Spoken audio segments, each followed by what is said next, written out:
In diesem Video wollen wir uns einmal anschauen, wie man einen Expert Advisor programmieren kann, der in der Lage ist, ein Signal aus zwei exponentiellen gleitenden Durchschnitten bei einer Überkreuzung zu erstellen, das dann vom MACD-Signal gefiltert wird.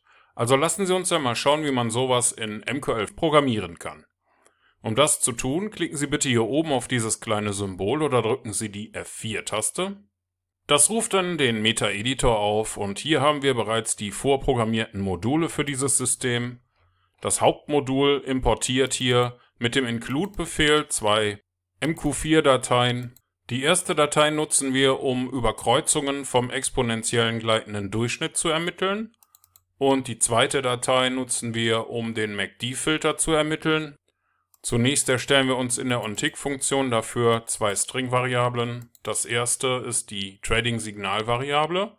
Die ruft eine Funktion mit dem Namen checkEntry-EMA auf. Die befindet sich in diesem Modul.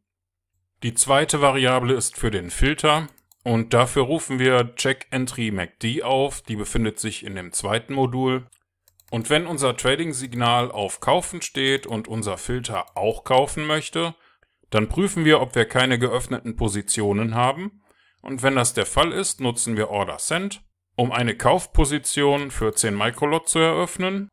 Andernfalls, wenn unser Trading-Signal auf Verkaufen steht und der Filter auch verkaufen möchte, dann prüfen wir ebenfalls, ob wir keine offene Positionen haben. Und wenn das zutrifft, dann nutzen wir OrderSend, um eine Verkaufsposition für 10 Microlot zu eröffnen. Zum Schluss nutzen wir noch den Command-Befehl, um das Trading-Signal und den Filter auf unserem Chart auszugeben.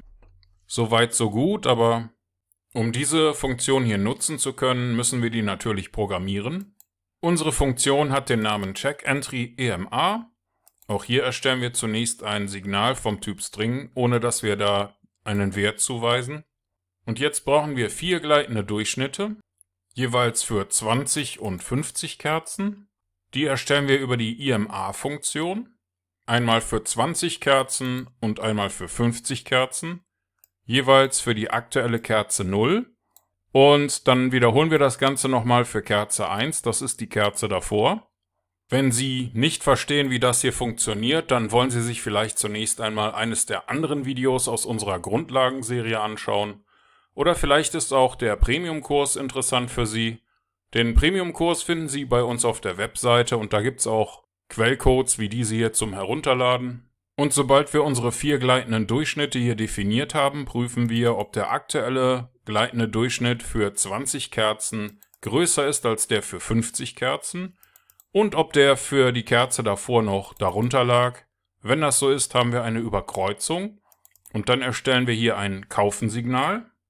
Im anderen Fall, wenn der aktuelle Moving Average für 20 Kerzen kleiner ist als der für 50 Kerzen und wenn der für Kerze 1 noch größer war, dann haben wir eine andere Überkreuzung und das ist ein Verkaufensignal und wir setzen dann unsere Signalvariable hier auf Sell. Zum Schluss nutzen wir den Return-Befehl, um unser Signal an das Hauptmodul zurückzugeben. Das war es soweit für diese Funktion. Kommen wir jetzt zu unserer Filterfunktion, die heißt checkEntry-MACD. Und die befindet sich in diesem Modul. Auch hier erstellen wir eine Signalvariable ohne Wert. Danach berechnen wir uns den MACD, der 2 Signale liefern kann. Das eine ist das Hauptsignal und das zweite wird einfach nur Signal genannt. Für das Hauptsignal nutzen wir Mode_Main und für das Signal nutzen wir Mode_Signal. Danach nutzen wir den Print-Befehl, um uns die beiden Werte im Journal ausgeben zu lassen. Und wenn der MACD-Main größer ist als das MACD-Signal, dann möchten wir kaufen. Im anderen Fall, wenn der MACD-Main kleiner ist als das MACD-Signal, dann möchten wir verkaufen. Und zum Schluss nutzen wir wieder den Return-Befehl, um unser Signal an das Hauptmodul zurückzugeben. Das ist dieses hier und das enthält die onTick-Funktion. Und wenn wir alles richtig gemacht haben, dann können Sie jetzt hier oben auf Kompilieren klicken oder die F7-Taste drücken. Bei mir hat das ohne Fehler funktioniert und wenn das bei Ihnen auch so ist, dann können Sie jetzt mit F4 oder mit einem Klick auf dieses Symbol hier in den MetaTrader zurückkehren. Und im MetaTrader klicken wir auf Ansicht, Strategietester oder drücken die Tastenkombination STRG und R. Das ruft dann hier den Strategietester auf Bitte markieren Sie die Option für den visuellen Modus und starten Sie Ihren Test. Hier läuft unser Expert Advisor jetzt los. Ich versuche das mal etwas zu beschleunigen. Und wir sollten sehen, dass wenn beide Signale in die gleiche Richtung deuten und wir hier eine Überkreuzung haben, dass eine Position eröffnet wird. Das kann manchmal eine Zeit lang dauern. Jetzt haben wir eine Verkaufen-Position, weil beide Signale in die gleiche Richtung deuten. Unser Expert Advisor funktioniert also wie gewünscht.